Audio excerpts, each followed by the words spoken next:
God's chosen ones never go to church, and before you gasp, before you judge, you better ask yourself what church you're even talking about. Because if you think God's elect are defined by pews, programs, and potlucks, you've already missed the gospel. I'm not here to entertain you. I'm not here to make you feel better about your lukewarm walk. I'm here to tell you the truth. Some of you are more faithful to your Sunday schedule than you are to Christ.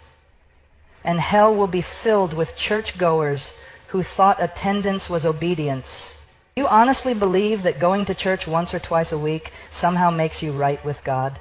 Do you really think the Almighty looks down from his throne and is impressed that you put on a suit, walked into a building, and sang 3 songs before checking your phone during the sermon?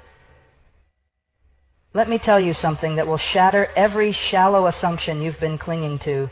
God is not fooled by your routine. God is not mocked by your ritual. And God is not glorified by your attendance. He demands your obedience. We are living in an age of religious deception where millions have been inoculated against the true gospel by watered-down sermons, emotional music, and the lie that going to church equals knowing Christ. You sit in a pew. You nod at the sermon. You close your eyes during the prayer. But you leave unchanged. Why? Because your heart is still dead in sin. You're not a follower of Jesus. You're a fan of religious culture. The Pharisees went to synagogue, they tithed, they fasted, they knew the scriptures better than most pastors today, and yet Jesus said to them, "You are of your father the devil." Why? Because their hearts were unrepentant. They loved the appearance of holiness, not the reality of it.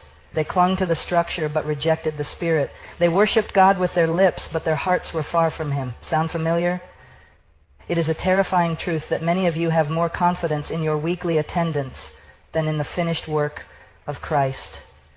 You think that showing up on Sunday makes up for the rest of the week you spend in compromise. You believe that because your name is on a church roll, it's written in the Lamb's Book of Life, you are trusting in your religion, not in the Redeemer. And that trust will damn you. Let me say it plainly. The true Christian life is not 1 hour on a Sunday. It is a complete surrender of every part of your being to the Lordship of Jesus Christ. It is the daily crucifixion of self. It is holiness in secret, not performance in public. It is not about what you do in a building. It's about who you are when no one is watching. Amen.